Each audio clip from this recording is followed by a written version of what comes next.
नमस्कार दोस्तों, आप देख रहे हैं पंचायत और मैं आपका दोस्त राहुल पांडे। हम हर रोज शाम को एक कार्यक्रम करते हैं जो देश में राजनीतिक खबर को लेकर जो हलचल बनी रहती है उस पर हम बात करते हैं। और इस वक्त हमारे साथ में बात करने के लिए अनिल भाई पटेल हैं। आइए उनसे हम बात करते हैं। पहले तो अनिल जी, आपका स्वागत है हमारे पंचायत में। नमस्ते सर। हरियाणा का रिजल्ट, हरियाणा को रिजल्ट को लेकर कल से मैं तो माफ़ी मांग रहा हूँ आपके दर्शकों से कि भैया गलत हो गया मैं। लेकिन गलत क्यों हुआ?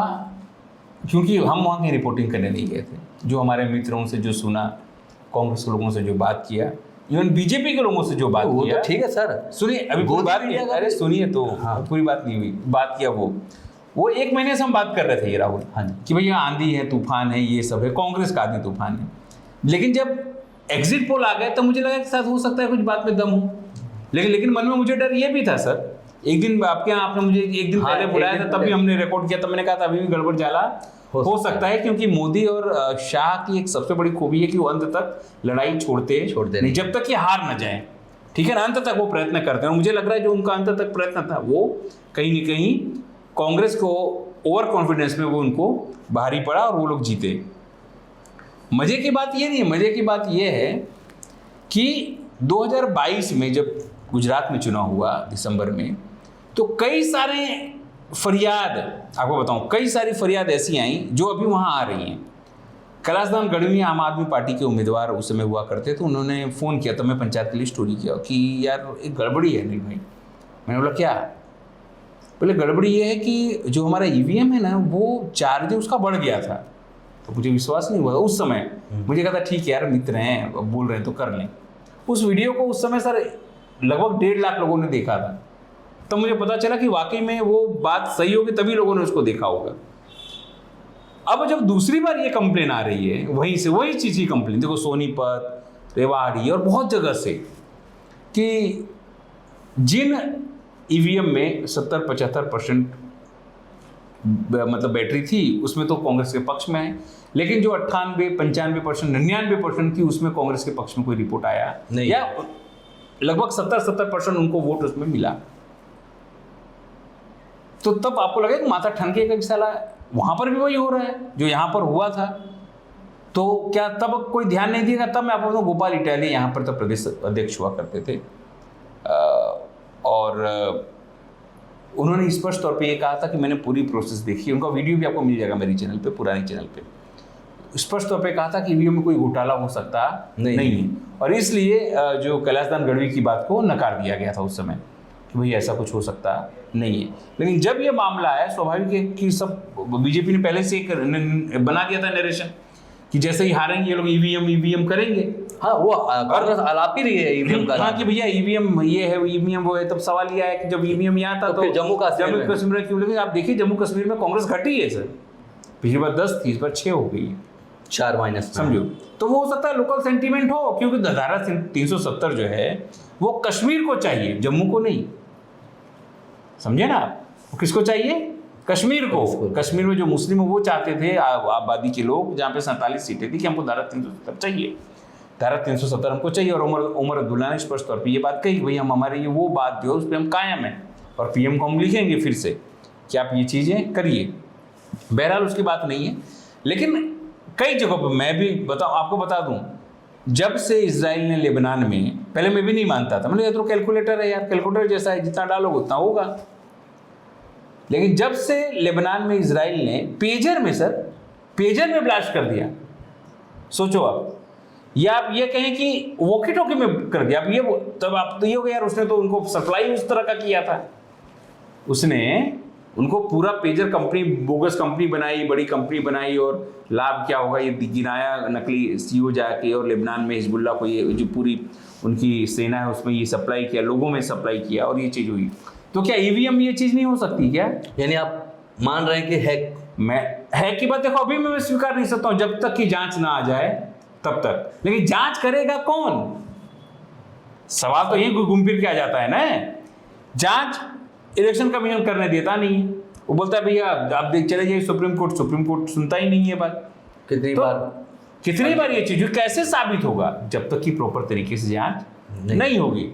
बहुत सारे देश जो है वो नहीं करते ईवीएम से, हमारे देश में है। 3 राज्य आप जीतोगे, छत्तीसगढ़, राजस्थान और मध्य प्रदेश, और तेलंगाना जैसा छोटा राज्य कांग्रेस जीतेगा, ताकि आवाज ना उठा सके। हाँ, ताकि कोई क्वेश्चनिंग ना कर सके। अब बहुत सारे लोगों ने ये अंदेशा जताया, लेकिन कांग्रेस ने भी इसके लिए कुछ बड़ा किया नहीं। कांग्रेस भी यही सिस्टम में आ गई। अब जाके कांग्रेस को जब ये लगा, अप्रत्याशित था ये पूरा, किसी को विश्वास नहीं था सर, बीजेपी को लोगों को भी विश्वास नहीं था, लेकिन जो वहाँ के सीएम को भी, वो सीएम ने लिखा, हालांकि 2 दिन पहले उसने बोल दिया था कि हमारे पास सब सिस्टम है, हमने कर दिया है, हम जीत रहे हैं, सब व्यवस्था हो गई, एक तरफा जीत रहे हैं हम एक तरफा जीत रहे हैं, उसने कह दिया। तो क्यों कह दिया था उसने? ये सब सवाल अब धीरे धीरे खड़े हो रहे हैं, लेकिन उसको नॉर्मलाइज लिया जा रहा है कि भैया तो सब कहते हैं जब तक हार ना जाए, ईवीएम खुल ना जाए, तो उन्होंने उसी तर्ज पे कहा था। और सबसे बड़ी बात यह है कि लोग ये कहने का प्रयत्न करते थे वहाँ कि वहाँ क्यों हारे, क्योंकि जाट बनाम ऑल हो गया था। क्या हो गया था? एक जाट बनाम ऑल कास्ट, मतलब 36 बिरादरी की वहाँ बात होती है, एक छोड़ के 35 एक तरफ हो गए। अब ये था कि जाट बेल्ट में भी, जो जाट बेल्ट है वहाँ आधी से ज्यादा जो सीट है वो बीजेपी जीती।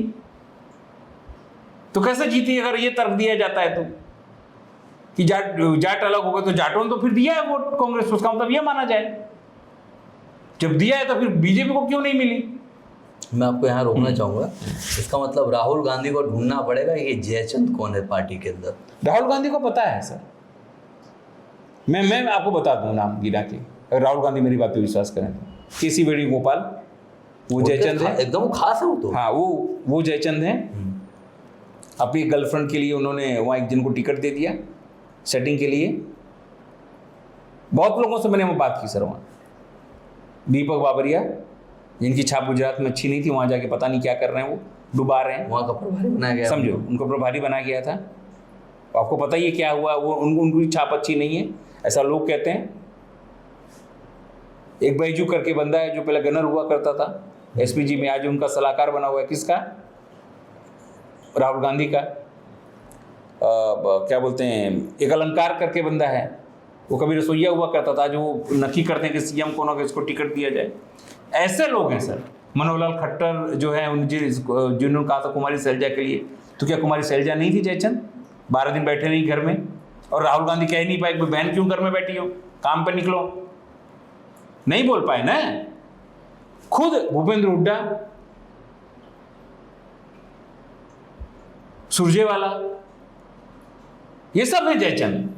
अगर आप बोलो तो ये सब जयचंद हैं। आप पार्टी को एक कर ही नहीं पाए सर। वो पार्टी में बिखरते ही दिखी। लोगों को लगा अगर भूपेंद्र सीएम बनेंगे, भूपेंद्र हुड्डा, तो जाटों की ही सरकार चलाएंगे, कोई नौकरी दूसरों को नहीं मिलेगी सिवाय जाट की। ये बात है, लेकिन सवाल घूम फिर के वही आ जाता है। अगर जाट वर्सेस ऑल थे, तो जो जाट लैंड कहा जाता है, जिसको बांगड़ लैंड जो पूरा है, सर छोटू राम वाला पूरा पट्टा, तो वो तो मिलना चाहिए था वहां एक तरफा। 18 से 19 सीट थी वहां 10 से 12 सीट या 9 सीट, 9-10 सीट बीजेपी जीत जा रही है। तो कैसे पॉसिबल? इसका मतलब कहीं ना कुछ गड़बड़ हुआ है। दूसरी एक महत्वपूर्ण बात, आज सभी वो लोग, चाहे आम आदमी पार्टी हो, चाहे शिवसेना हो, चाहे समाजवादी पार्टी हो, सब वो लोग बोल रहे हैं कि ओवर कॉन्फिडेंस। ये 100% सही बात है। सर आप सोचिए, मानिक राव करके एक बंदा, इलेक्शन आपको कहाँ जिताता है? वो तेलंगाना में एक एक बूथ, एक एक पर वो मेहनत करता है। लोकसभा आता है तो उसको उठा के गोवा भेज दिया जाता है। लोकसभा आता है तो उसको उठा गोवा भेजो, और 4 महीने में, और वहाँ आधी सीट बीजेपी जीत जाती है। भैया 4 महीने में क्या जल्दी थी आपको? इसका मतलब आप चाहते थे वहां पर कि बीजेपी जीते। वहां कांग्रेस के जयचंद ही होंगे ना? क्यों चाहते थे? सुनील कानागोलू, जो नाम मैं आपको बता, आपके दर्शकों के लिए नहीं होंगे। कर्नाटक जीत का सर श्रेय उनको दिया जाता है, लेकिन बेचारा जब वो गया क्या बोलते हैं मध्य प्रदेश, तो उसका पूरा सर्वे रिपोर्ट निकाल के क्या नाम है उनका, कमलनाथ ने फेंक दिया। गलती सुनील कानूगोलू से भी हुई। जब इसने रिपोर्ट बनाया और 31 उनके रिपोर्ट 31 को जो जीते उनको देने की बात हुई, तो उनके सर्वे में क्यों गलत चीज आ रही थी? इसका मतलब सुनील कानूगोलू भी फेल हुए। कई सारे लोग, मैं एक की बात बता ही नहीं रहा हूं। और यहां ही नहीं, एक भरत सिंह सोलंकी हमारे गए वहां, 10 में से 6 हो गई कांग्रेस वहां। अब समझो साला, फिर समझ में ये नहीं आ रहा है कि तुम सीटें बढ़ाने के लिए, ये खुद ही के लोग डुबा रहे हैं। तुम सीटें बढ़ाने के लिए यहाँ गुजरात से वहां भेज रहे हो, घटाने के लिए भेज रहे हो। और उनका क्या कांड हुआ था आपको पता ही है। हाँ, वो तो उनका एक रात को कैसे भागे और क्या हुआ, कैसे हुआ, कैसे बदनामी हुई, और गुजरात की राजनीति उनको उसी कांड से छोड़नी पड़ी। एक अय्यास किस्म के आदमी है वो, बोलना नहीं चाहिए, ऐसा आरोप है सर। आपने क्या किया वहां जाके जम्मू कश्मीर, आपने क्या किया कि आप 10 से 6 हो गए? यार 10 से 11 करने के लिए आपको भेजा था ना वहां। नेशनल कॉन्फ्रेंस तो बड़ी, जितनी थी उससे 10 गुना ज्यादा सीट लाई हो, और उसी के भरोसे आप सरकार में साथ जाओगे। आज वहां से भी आवाज आने लगी कि उनको वो नहीं होती, अगर अकेले लड़े होते तो हम ज्यादा सीट जीतते। अगर एनसी अकेले लड़ती, अब उसको एहसास हुआ कि अकेले लड़ते सारा ज्यादा, 6 सीट तो दिया है तुमने ज्यादा। अगर वो जम्मू में अकेले लड़ती हो सकता है 12 सीट जीतती, न तो तुम 3 में रहे न 13 में। अच्छा, हम अगले कार्यक्रम के जो एपिसोड में भी बात कर रहे थे कि अगर वहाँ पे अगर बीजेपी हारती है तो चेहरा वहाँ के सीएम का होता, और जीतते तो नरेंद्र मोदी का है। आपने भी देखा होगा दिल्ली में किस तरह से उन्होंने बोला है, और जिस तरह से उनको वहाँ पे करना चाहिए था, कहीं ना कहीं वो कार्यक्रम उनका दिखा नहीं तो बैक टू बैक उसका कार्यक्रम देखना। तो हमको ऐसा लगता है राहुल, नरेंद्र मोदी, इसका मतलब जो लोग ये कहते हैं कि नरेंद्र मोदी भाग खड़े हुए थे, वो रणनीति का भाग था। ये मान के चलिए, देखिए हमेशा कैसा होता है, जीत का कोई फॉर्मूला नहीं होता है राजनीति में। जीत का कोई, मैंने इतने सारे इलेक्शन देखे हैं, जीत का कोई फॉर्मूला नहीं होता है। 2+2 = 4 नहीं होता है ऐसा राजनीति में। ये आपको समझना पड़ेगा। ये राजनीति, अगर राहुल गांधी ये समझते हैं कि मैं पदयात्रा करूंगा और लोग मुझे छू के बोल देंगे मैं वोट दूंगा, तो ऐसा नहीं होगा। आपको वोटर लिस्ट से, अगर आपको बीजेपी से लड़ना है तो आपको वोटर लिस्ट से शुरुआत करनी पड़ेगी कि वोटर लिस्ट में कांग्रेस से कितने मतदार हैं, मतदान करने वाले हैं, वहां के उनके वोट तो नहीं कट रहे हैं। इसके बाद आप पर्ची जब भरोगे आपका कैंडिडेट, तो वो कहीं गलती तो नहीं कर रहा है जिस नामांकन रद्द हो। इसके बाद जब सर्वदलीय बैठक हो उसके साथ में, तो अपनी जो चिंताएं वो जाहिर करिए, लिखित में जाहिर करिए। लिखित में जाहिर करने के बाद मुस्तैद रखिए अपने लोगों को। मरने मारने की बात है तब तक के लिए अपने वफादारों को रखिए, बीजेपी की बी टीम को नहीं कि जो 2000-5000 रुपए आपके एजेंट को दो और निकल भाई। समझो आप। इसके बाद जब तक अब पेटी खुल ना जाए, और तुरंत ही अगर आपको लगता है कि 99% है तो तुरंत ही आपने क्यों नहीं रुकवाया वहां? हाँ, पहले आवाज आपको उठानी चाहिए। 9:30-10 बजे सर ये बाइट आ गई थी सोशल मीडिया पे। उनका तो आरोप ये भी लग रहा था कि इलेक्शन कमीशन अपडेट नहीं कर रहा आंकड़ा। भाई मैं आपको यही मैं बता रहा हूं, तब तो अड़ क्यों नहीं गए उस बात को?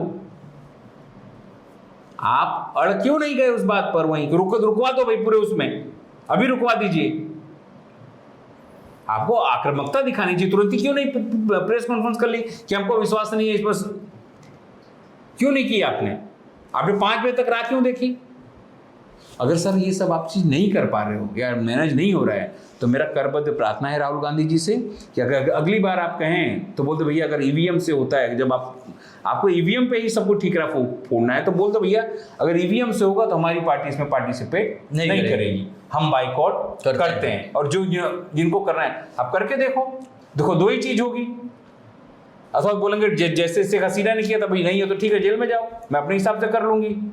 हाँ। या तो सरकार को सोचने पर मजबूर होना पड़ेगा, क्योंकि पूरा विश्व, हाँ, अपना स्टेट पूरा क्लियर करिए। या तो पूरा विश्व प्रेशर बनाएगा ना नरेंद्र मोदी पर कि भाई पूरा बड़ा विपक्ष, लेकिन आपको तो क्या है कि दूध में दही में दोनों में पांव रखना है, तो ये नहीं होता है ना। सवाल खड़ा होता है ये नहीं, ये आपको समझना पड़ेगा। ये समझ लो जीत का कोई फॉर्मूला नहीं होता, जीत आपको लड़ना है। कई बार जो फॉर्मूला से आपने 2019 जीता, 2024 उस हिसाब से नहीं होगा। देखो वही करने का प्रयत्न हुआ था, 240 पे आ गई बीजेपी। जीत का कोई फॉर्मूला नहीं होता है, आपको हर वो प्रयास करने पड़ते हैं जिससे आपको जीत मिल सके। कभी आपका पासा सही पड़ सकता है तो कभी गलत भी, बुमरेंग भी हो सकता है। और यही चीज यहां पर हुई। जितने तर्क अखबार ने आज मैंने पढ़ा ढेर सारे एक साथ कि ये बीजेपी ने किया, ये बीजेपी हार गई होती तो बीजेपी नहीं, तब वो बताते कि आंधी थी, आंधी में लोगों ने हरा दिया, ये पता नहीं क्या क्या लिखते। लेकिन देखो एक नैरेटिव भी कैसा सेट होता है, हरियाणा जीती बीजेपी, लेकिन जम्मू कश्मीर हार भी तो गई है। हाँ, जम्मू कश्मीर हारने की कोई जिक्र नहीं। अरे पूरे मीडिया में आप देखिए, ये नैरेटिव एक फैलाया जाता है। अरे मैं बोल रहा हूँ पूरे मीडिया में आप देखिए, अब बारी महाराष्ट्र की होगी। हमें वही इससे- आपसे बात करने वाला था, महाराष्ट्र को आप फिर ये जो रिजल्ट आया हरियाणा, उसको फिर उसको बीच में आप किस तरह से फिर महाराष्ट्र पे देखो मैं आपको बताऊं, ये अच्छा हुआ एक प्रकार से कांग्रेस के लिए, सीखने को मिलेगा। उसको अब अलर्ट, अगर अब भी नहीं बचा पाएगी, अगर इस पे ध्यान नहीं देती है, जो उसको कमियां लगी वो कमियों को अपने आप को दूर करके, मैं तो राहुल गांधी, मैं आपको बताऊं ना, कल भी मैंने आपके यहाँ डिस्कशन में आया था, तब मैंने कहा था कि पूरी जवाबदारी राहुल गांधी की है। आपको क्या लगता है मैं अकेले चलूंगा, पीछे भीड़ हो जाएगी, मैं जो बोलूंगा लोग मानेंगे? नहीं यार। तो कौन से मुगालते में हो आप यार राहुल? इनकी पार्टी में ही इनका कहीं उनसे नहीं, इसका मतलब पार्टी आपकी नहीं सुनती है, नहीं सुनती तो कान पड़े बाहर निकालो। मैं बोल रहा हूं ना आपको, गुजरात की बात करूं सर, एक प्रवासी प्रदेश अध्यक्ष है जो दिल्ली बैठा रहता है, कौन सा कार्यक्रम किया बताओ? अभी पद यात्रा किया था, कितनी दूर के लिए? 1 किलोमीटर भी नहीं होगा पद यात्रा। गांधीनगर तक करते पद यात्रा। हाँ, और एक पद यात्रा आपने की थी टीआरपी गेम जोन के लिए की थी, वो कैसे की, आधी अधूरी कैसे की, सबको पता है। लोग इकट्ठा नहीं, उसमें राहुल गांधी ही नहीं है। हाँ, जिस तरह से बीजेपी विरोध करती है जब विपक्ष में रहती है, तो उस तरह से कहीं ना कहीं कांग्रेस का कहीं विरोध नजर नहीं आता है। जिस तरह से बीजेपी आवाज उठाती है विपक्ष में रखे, उस तरह से कांग्रेस नहीं उठा पा रही है। और इस बार अब महाराष्ट्र का देखना रहेगा सर, कि महाराष्ट्र में अब महाराष्ट्र में देखो अभी भी हवा जो है हरियाणा जैसी ही है। महाराष्ट्र में भी लोग नाराज हैं। इन्होंने बहुत सारी चीज़ें स्कीम शुरू की, 1 लाख करोड़ का अतिरिक्त बोझ डाला वहाँ की जनता पर, या यूँ कहें वहाँ के टैक्स पेयर पर। पैसा दे रहे हैं फ्री में लोगों को, गुजरात में वो चीज़ नहीं दे रहे हैं राहुल। लेकिन वहाँ पर जो सेंटीमेंट है, वहाँ हरियाणवी वर्सेस गुजराती नहीं था, ये वहाँ पर महाराष्ट्रियन वर्सेस गुजराती है। मैं ये क्यों बोल रहा हूँ, बहुत सारे पत्रकार जो है उनको मैं सुनता हूँ, 1-2 मेरे पत्रकार हैं जिनसे मैं बात भी कर लेता हूँ, जब मैं टीवी में काम करता था तब पत्रकार, वो कहते हैं अनिल जी यहाँ पर जो बात है वो गुजराती वर्सेस मराठी। उनको लगता है कि अगर 2 गुजराती मैनेज करेंगे महाराष्ट्र को, तो फिर हम महाराष्ट्र का अलग होने का मतलब ही क्या हुआ? सही बात है। हम 1960 में अलग हुए, लड़के अलग हुए, बोलते हैं ना कि खूनी आंदोलन हुए, और जब गुजरातियों को ही सब कुछ यहाँ टेक ओवर करना है, गुजराती व्यापारी को ही सब कुछ देना है आपको, गुजराती लोगों को ही ज़मीनें देनी है, उद्योग देना है, व्यापार देना है, धंधा देना है, नौकरी देनी है, उन्हीं का बिजनेस सब कुछ चलना है, तो फिर मराठियों का क्या काम? हम अलग ही क्यों हुए थे? फिर तो साथ ही रहे होते, गुजराती राज कर रहे होते। मराठी एक अलग कौम है सर। और जिस तरह से वहाँ आप देखिए कि शिवाजी महाराज, छत्रपति शिवाजी महाराज का पुतला गिरा, कितना बड़ा स्कैम था, उसमें कुछ हुआ? पता चला है वो क्या हो रहा है? फॉलो पूछिए किसी से, कुछ छप रहा है खबरों में? नहीं, कुछ क्योंकि क्या हुआ, उन्होंने नरेंद्र मोदी जी ने आके मंच से आके माफी मांगी। क्यों माफी मांगी? क्योंकि इलेक्शन था सर। हाँ, नहीं, इलेक्शन नहीं होता तो नहीं मांगते हो। क्या मणिपुर के लिए कभी माफी मांगी उन्होंने? मणिपुर का तो मां नहीं बोल पा रहे हैं। मैं वही माफी मांगी नहीं। जो महिला विनेश फोगाट जीती है सर, उससे कभी क्या उन सभी महिलाओं से माफी मांगी? नहीं। पेपर लीक हुआ सर, माफी मांगी? नहीं मांगा। नहीं मांगी है ना, उनके जीन्स में नहीं है सर। ये तो उनको पता है कि इलेक्शन हारेंगे, और यही अगर 2020 वाले इलेक्शन में जो चुनाव नहीं होता उत्तर प्रदेश में, तो किसानों वाला बिल भी वापस नहीं खींचते। आपको बता दूं, किसानों वाला बिल भी वापस वो नहीं खींचते वो,